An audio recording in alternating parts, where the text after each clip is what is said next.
Dobrý den. Chcete se dozvědět, jak získávat nové obchody z internetu? Tak určitě přijďte na první kongres finančních poradců v České republice.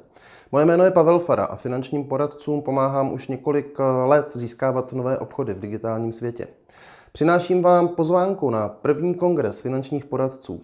Poprvé v historii se v jednom sále sejdou poradci s různými barvami vizitek a přednášet bude celkem 9 zajímavých hostů. No a mezi nimi bude i Ivo Toman se svojí zbrusunovou přednáškou.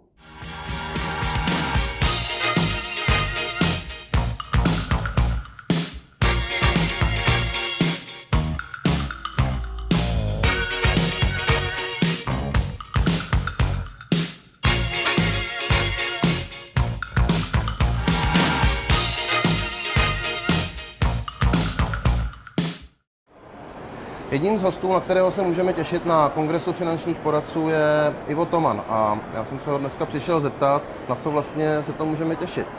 Pane Tomane, co nás čeká?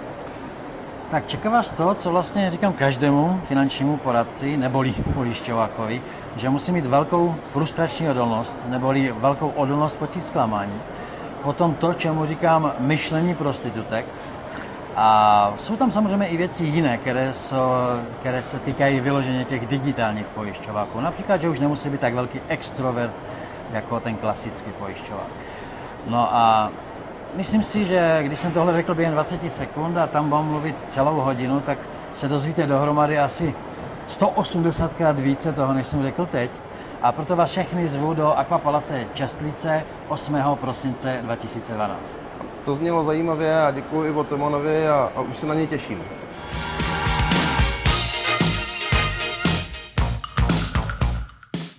Jedním z hostů na kongresu finančních poradců bude Martin Viktora, zakladatel portálu Poradci sobě. A já jsem se ho přišel zeptat, na co se můžeme těšit.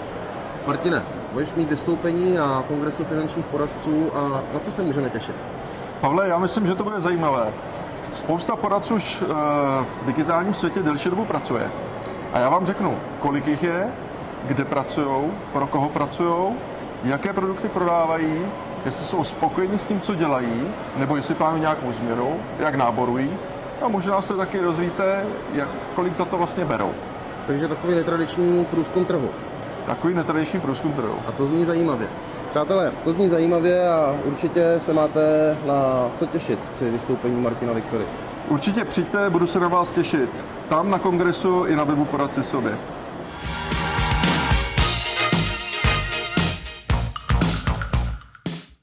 Další z hostů na kongresu finančních poradců bude Petr Pavlásek z KFP. Petře, na co se můžeme těšit? Pavle, ty dáváš v digitálním světě poradcům návod, jak si sehnat zajímavé klienty. Ale pak je třeba se s nima potkat v tom reálném světě. A tam je nutné ukázat přidanou hodnotu a senioritu toho poradce, aby z toho klienta zaujal. A já myslím, že tu senioritu máme v KFP dobře zmáknutou a zejména ten způsob, jak si ji předáváme.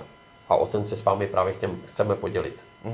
Tak to zní zajímavé a já se těším na Petra Pavláska z KFP. A já se těším na vás. Přijďte se podívat. Naschledanou.